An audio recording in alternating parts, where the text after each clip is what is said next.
বিসমিল্লাহির রহমানির রহিম। আসসালামু আলাইকুম।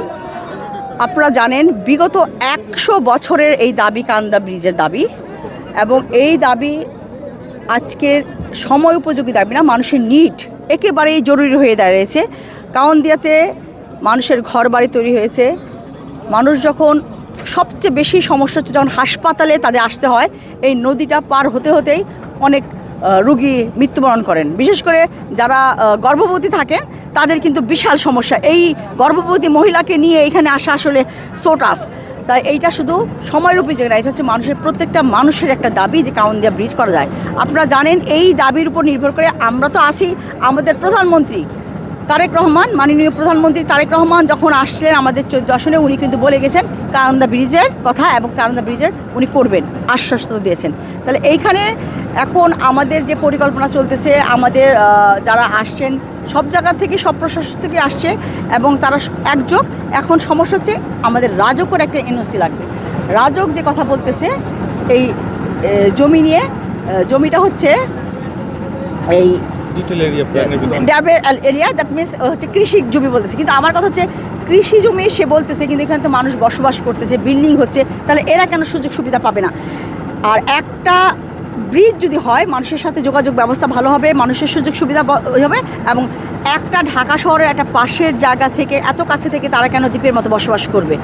এবং এই সুযোগ সুবিধা শুধু ব্যবহারের জন্য না, এটা হচ্ছে মানবিক সুযোগ সুবিধা। মানুষের হাসপাতাল আছে, স্কুল আছে, কলেজ আছে, নানান ধরনের সমস্যা সমাধান করার জন্য হলো মানুষের এই যাতায়াত করতে হয়, এবং সেটা নৌকা দিয়ে যাতায়াত করতে হয়। যে কোনো সময় একটা দুর্ঘটনা ঘটতে পারে, এবং ঘটছে না যে ঘটছে। তাই এই ব্রিজটা হলে শুধু মানুষই উপকৃত হবে না, এই ব্রিজটার সাথে আপনারা জানেন গাবতলীর আরেকটা লাইন আছে, সেখানে আরেকটা নতুন রোড তৈরি হবে, এবং মানুষের যে চাপ, রোড বাড়লেই কিন্তু মানুষের যোগাযোগ ব্যবস্থা ভালো হলেই কিন্তু মানুষের জীবন উন্নয়ন হয়, এবং এইটা একেবারেই দরকার। আমি রাজকের যারা আছেন, রাজকের চেয়ারম্যান মহোদয়কে অনুরোধ করব যে এইটা আইন শুধু কোরআন এবং বাইবেল হয়তো বা কোরআনের আইন তো চেঞ্জ করা যায় না, এবং বাইবেল এটা কিন্তু আসলে কোরআন আর বাইবেলের কিছু না, এটা হচ্ছে আমাদের নিজেদের তৈরি আইন। এই আইনটা কখন হয়? যখন মানুষের মঙ্গলের জন্য তৈরি হয়, তখন কিন্তু আইনটা তৈরি করার সুযোগ আছে। আমরা কিন্তু আইনটা বদলানোর দরকার হলে বদলানো হয়েও এই মানুষের এই দাবিটা রক্ষা করা উচিত, এবং এই চিন্তা ভাবনা থেকে মানুষের প্রয়োজন কথা চিন্তা করে আমাদের কাউন্দিয়া ব্রিজ হবে ইনশাআল্লাহ। আমরা এটার পক্ষে, জনগণের সাথে, আমার পক্ষে মানে আমি না, আমরা জনগণের পক্ষে, জনগণের এই দাবি যাতে পূরণ হয় এই জন্য আমরা সার্বিক সহযোগিতা করবো ইনশাআল্লাহ। এবং এই ব্রিজ ইনশাআল্লাহ রাজকের আমরা বুঝাবো, এবং রাজক তো আর বাইরের কিছু না, আমাদেরই জন, উনি আমাদের উন্নয়নের জন্যই কাজ করে। অবশ্যই রাজ্যকে এটা এনওসি দিবেন, আমি আশাবাদী, এবং এই কাজ হবে ইনশাল্লাহ।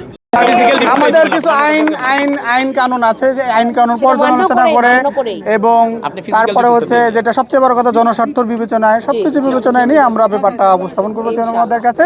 চেয়ারম্যান মহোদয় যে সিদ্ধান্ত দেয় সেই সিদ্ধান্ত নিজে ইনশাআল্লাহ।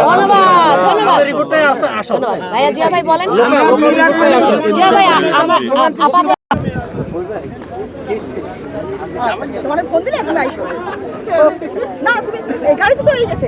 আজিজ কাট করে দিও। আজিজ